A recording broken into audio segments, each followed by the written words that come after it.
Hello, dear Ask Mia, Dr. Mia podcast listeners. This is me, Dr. Mia, coming to you from London. I have just finished attending this year's Alzheimer's Association International Conference, also known as AAIC, in London.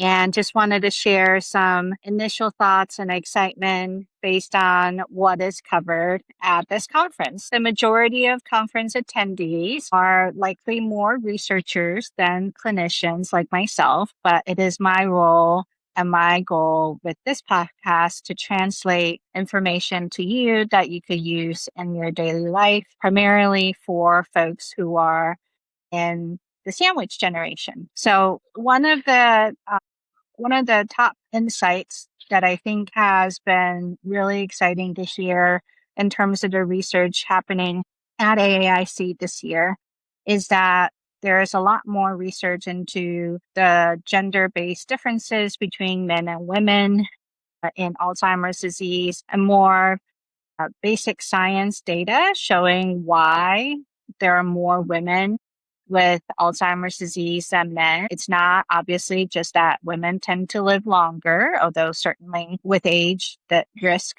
of dementia increases, but there are actually hormonal based differences oftentimes happening in midlife that really influence the inflammation and the immune responses happening in the brain. One particular study that caught my eye is the study of looking at resistance training. They looked at women who are perimenopausal in my age group, as well as those who are postmenopausal, in terms of how exercise, and specifically resistance exercise, improved brain function and memory. And interestingly, the benefit for perimenopausal women for resistance training is bigger than for women who are already in the postmenopausal state. So I think this suggests, and it's an example of studies that show that not all exercise is the same, and that not all women are obviously the same.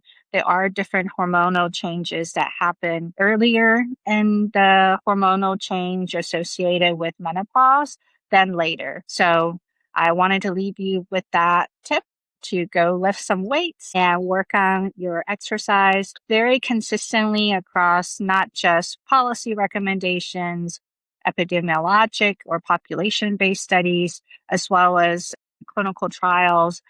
Exercise is really foundational and a intervention that has a tremendous amount of benefit. We just need to actually do it in terms of adherence. Related to the theme of exercise, the Latin American finger study results were also published this year, and actually yesterday or today, in the Lancet journal. And this is a replication of the worldwide finger study. For those of you who do not already know about finger has 5 interventions. There is a Mediterranean diet and the Latin American finger study that was adapted to each country in terms of culturally relevant foods. Some landlocked countries do not have fish available. There is exercise in terms of at least 150 minutes of aerobic exercise per week that gets you moderately effort. So you have to, not be able to have an easy conversation like I am doing right now. There is cognitive stimulation. In the studies, they used a program called Brain HQ, which is available as a subscription online. However, my caveat is that this was the aspect of the 5-finger intervention that probably had very little adherence. Because not everyone enjoyed the brain. What is more important is to do something that you find intellectually stimulating and enjoyable.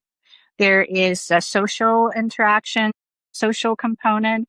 So a lot of recommendations in the finger study that things like salsa dancing, and then of course, monitoring and treatment of cardiovascular risk factors. So your blood pressure, your weight, your blood sugar, and cholesterol. The short answer is that the Latin American finger study replicated the results seen in Finland, in the US, in that in a more structured group where people had greater connection with coaches and with peers who were participating that showed a greater improvement than just folks who were given the information. But even those who were just given the information, like I have been doing in this recording, also showed improvement in their memory among people who don't have any memory impairment at baseline. So notably, this is not a study looking at people who already have dementia or cognitive impairment. It's really a prevention trial.